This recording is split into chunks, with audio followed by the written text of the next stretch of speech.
Bonjour et bienvenue sur cette vidéo sur le leadership collaboratif et les organisations apprenantes. Alors pourquoi cette vidéo? D'abord, j'ai pas mal voyagé, j'ai été chef d'entreprise et ensuite j'ai travaillé pour les organisations internationales et donc je me suis beaucoup intéressée dans mon métier de consultant à tout ce qui était approche innovante de management. Donc ces nouvelles approches collaboratives sont particulièrement innovantes, mais attention, ne conviennent pas à toutes les situations ni à toutes les organisations. C'est ce que je vais vous expliquer dans cette vidéo. Alors cette vidéo va vous parler des organisations apprenantes, du management collaboratif, mais aussi de la théorie U d'Otto Scharmer qui a développé et qui ne travaille que sur un des outils du management collaboratif, à savoir l'intuition, la perception et le ressenti de l'air du temps. Donc voilà, je vous donnerai également des indications sur l'aspect pratique et comment accéder aux outils de l'organisation apprenante. Alors d'abord, ce qu'il faut savoir, c'est qu'il y a différents types d'organisation et différents types de management.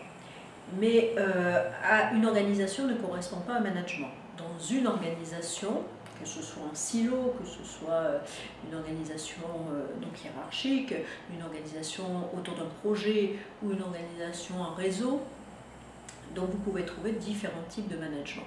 Alors, les différents types de management, vous les connaissez, ce sont soit l'organisation en hiérarchique, avec ce qu'on appelle l'organisation en silo, soit une organisation participative qui est apparue à peu près une trentaine d'années, ou l'organisation actuellement, ce qu'on appelle les organisations collaboratives, c'est-à-dire qu'on sort un petit peu du système hiérarchique qui sous-tendait également le système participatif pour aller vers une véritable collaboration, un pacte d'associés informel, je dirais, avec son staff et avec ses employés. Donc, la définition de l'organisation apprenante, c'est une définition difficile à donner. En fait, vous retrouverez très peu de littérature sur l'organisation apprenante. Elle se définit surtout par les approches qu'elle met en place. Donc vous trouverez de la documentation sur les approches, sur les techniques qu'elle utilise, mais la définition de l'organisation apprenante est extrêmement compliquée. Il y a un organisme public canadien qui a publié un rapport que vous trouverez dans les slides, qui a parlé d'une entreprise qui s'auto-examine en permanence. C'est une remise en question permanente. Donc vous voyez tout de suite le côté inconfortable de la situation lorsqu'une entreprise a à se remettre en cause de façon permanente. Donc pourquoi recourir à cette approche? En fait, ce que j'ai trouvé au cours de mon expérience, c'est que cette approche ne convient pas à toutes les situations ni à toutes les organisations. Pour moi personnellement, elle convient à deux types de situations, soit une situation de crise, quand il faut sortir d'une crise et qu'on a besoin d'éléments extérieurs qui temporisent un petit peu cette crise, parce que vous savez, régler une crise face à face est souvent inconfortable quand on est partie prenante. Donc le fait de recourir à l'intelligence collective permet de modérer un petit peu les ardeurs, si on peut dire, et de trouver une sortie de crise beaucoup plus adaptée et confortable, sans que chacun perde la face. Et la deuxième chose, c'est la création d'entreprises, le lancement de nouveaux projets, donc tout ce qui est basé sur la créativité et l'anticipation. Et là, tout ce qui demande donc une utilisation accrue de la perception et de l'intuition. Alors, comment mettre en place une organisation apprenante? Il y a peu de modélisation, vous le savez, mais il y a surtout des outils, comme je vous le disais. Tout dépend de la culture d'entreprise. Moi, j'ai personnellement essayé de mettre en place une approche d'organisation apprenante lorsque je travaillais sur des business process pour une agence de la Commission européenne. Donc tout a bien marché tant que je travaillais avec les salariés, mais quand j'ai voulu faire passer les idées des salariés auprès de la direction, là j'ai essuyé un refus très net, et donc il y a eu un effet boomerang, c'est-à-dire que les salariés ayant été très frustrés de voir que leurs idées ne passaient pas, ont été complètement démotivés. Donc attention à l'utilisation des approches de l'organisation apprenante, ce n'est pas la panacée, ça ne s'applique pas à toutes les situations, et attention à la culture d'entreprise dans laquelle vous intervenez. Il faut absolument analyser le contexte et faire appel à votre perception et intuition lorsque vous analysez le contexte d'une organisation quelle qu'elle soit. Donc, ce que je voudrais vous donner, c'est un exemple de l'entreprise apprenante, des approches de l'entreprise apprenante telle qu'elle a été développée par Otto Scharmer dans la théorie U. Alors, qu'est-ce que nous dit Otto Scharmer? D'abord, il se base sur les idées de Peter Senge. Peter Senge qui est un théoricien de l'organisation et qui a vraiment mis en valeur la place de l'individu dans l'organisation, tout comme l'importance du travail en équipe, mais surtout à resituer, à replacer dans le contexte l'organisation. C'est-à-dire tout ça, c'est très bien, donc il faut que l'individu se connaisse mieux, soit vraiment connaisse un état de bien-être dans l'entreprise. Il faut qu'il sache travailler en équipe, il faut que l'équipe adhère aux valeurs de l'entreprise, adhère au projet de l'entreprise, mais surtout il faut resituer ces deux ensembles, ces deux sous-ensembles, dans un contexte. Donc l'approche de Senge est de nous rappeler que l'entreprise, une organisation, doit toujours être contextualisée, c'est-à-dire qu'elle existe ici et maintenant. Sinon, elle est en perpétuelle évolution, elle s'adapte toujours à l'ici et maintenant du moment.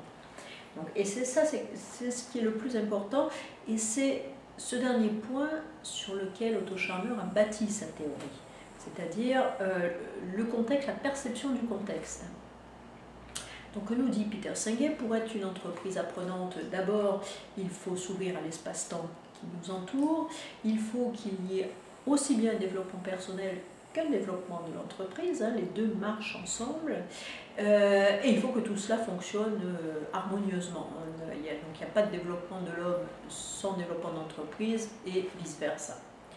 Donc Otto Scharmer, lui, a travaillé sur cette conjonction des deux ensembles entre les individus et l'organisation, et au lieu de travailler sur le process, j'ai des ressources, je les transforme pour obtenir un résultat, le schéma classique de l'entreprise pendant des années. Il a dit non, le leader, s'il veut avoir une entreprise pérenne ou un projet pérenne, doit aussi sentir l'air du temps. Donc il introduit une nouvelle dimension qui est la dimension du contexte, qui est la dimension de l'intuition et de la perception du contexte. Et ça, c'est tout à fait innovant puisqu'on sort d'une approche strictement rationnelle pour essayer de modéliser, ce qui est un grand mot, l'intuition et la perception. Donc, que nous dit la théorie U en plusieurs étapes? Elle nous dit le process pour se connecter à cette intuition, cette perception, cette intelligence collective qu'on connaît mal, c'est de suivre un parcours en forme de U, d'où le nom de la fameuse théorie U. Donc là, avec des niveaux d'écoute importants. Donc pour vous résumer, donc, bien entendu le U a deux branches et un bas, un fond. Donc sur la branche gauche du U, pour chacun d'entre vous, cela consiste à télécharger les informations, et de l'autre côté, l'autre branche du U consiste à les restituer. Il porte notre attention sur des façons de réagir aussi à une situation, soit instinctivement, première réaction à une situation, soit de répondre en se référant à des choses du passé, déjà acquises, soit en redessinant des structures, en disant non, la structure, l'organisation ne convient pas, donc on la change. Ça, c'est surtout quand il y a un problème, soit de recadrer, souvent de façon autoritaire, c'est ce que j'ai vu aussi, soit le niveau 4, il nous dit attention, il y a un quatrième niveau, faites appel à la créativité, faites appel à l'intelligence collective.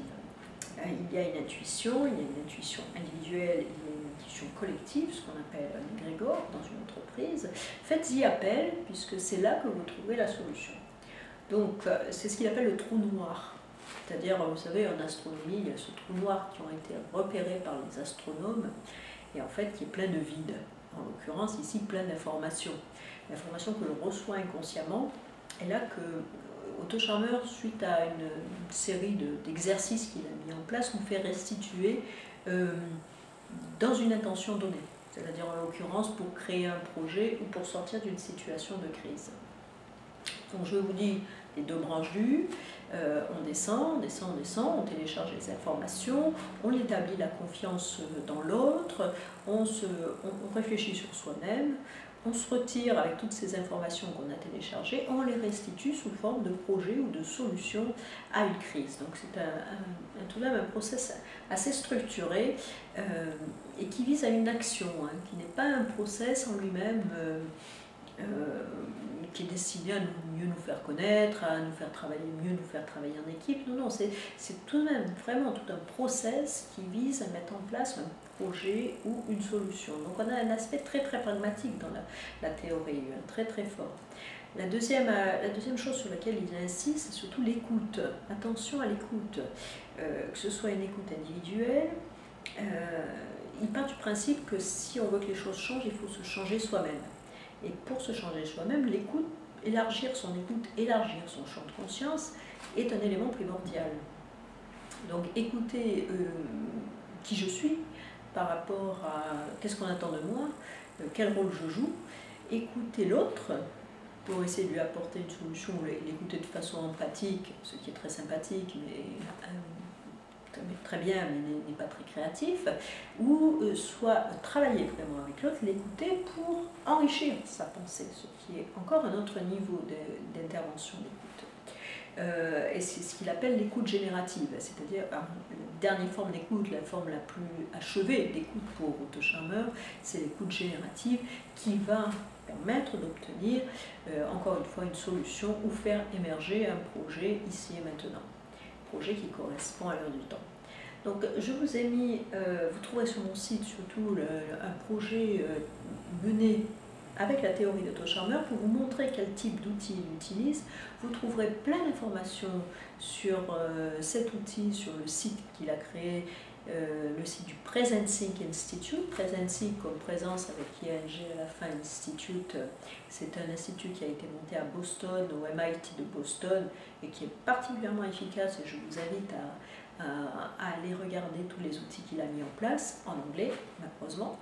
Et là par contre, je vous laisse mes coordonnées. Si vous voulez me contacter pour avoir plus d'informations ou des outils, puisque j'ai développé pas mal de présentations autour de ces outils, n'hésitez pas à me contacter, je vous les donnerai avec plaisir. J'espère que cette vidéo vous a été utile et je vous dis à bientôt pour des vidéos complémentaires, soit sur le management, soit sur l'intelligence et la psychologie existentielle. Merci, au revoir.